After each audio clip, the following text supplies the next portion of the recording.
En ef við förum aðeins út í annað og fjöllum aðeins tegundaval, ég hef heyrt þið talað tegundaval þegar kemur að uppgræðslu. Það ekki sama hvernig haldið á þeim málum eða hvað? Nei, heldur betur ekki. Sko, í upphafi þá sérstaklega verið að vera sigrast á bara þessari bráðri hættu sem að steðji þar stórum hluta landsins, það að segja uppblæstri sandfoki og bara almennri hnignun vistkerfa, að þá þökkum við bara fyrir hvers strá sem að gat vaxið. Það var svo sem alþjóðlegt að menn voru ekkert spá mjög mikið í tegundavalið. Í dag þetta mjög breytt. Landgræðslan komin á það stig að við erum að vinna fyrst og fremst með innlendar tegundir og markmið Landgræðslunar í langflestum tilvikum að reyna að endurskapa gróðurfar sem kannski sem líkast því sem að hentar viðkomandi svæði og með náttúrulegum vistkerfum, svo má segja. Þannig að áherslan á innfluttar plöntur hefur dalað mjög.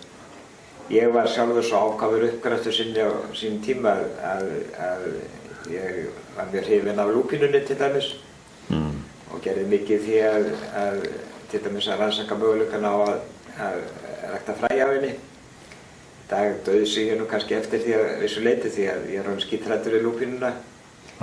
Hún er mjög öflug uppgræðsluplanta með þeim allra öflugustu sem hægt að finna út af náttúrulega nýtur framleiðslunni. Að hún í sambýli við gerlarótum hennar. Já. En hún bara orðin of ágeng með betra veðurfari og minni beit. Þá getur hún vaðið út allt og við vitum ekki hversu lengi hún lifir í landinu. Nei. Í mörgum kringumstæðum þá hverfur hún bara mjög fljótlega. Svo aðrar aðstæður þar sem hún geti þess að tóra til eilífðar. Ég skrifaði reyndar grein í Morgunblaðið, ég held að verið 1987. Þar sem að ég fjallaði meðal annars það að við mættum kannski ekki nota lúpínuna, við erum að setja hann í hvíld þangað til við vissum meira það hvernig hann hegðar sér í íslensku vistkerfi. Og sú skoðun mín hefur kannski ekki breyst á þeim tíma. Nei. Það gildir líka fleiri tegundir eins og til dæmis barrtré og annað slíkt.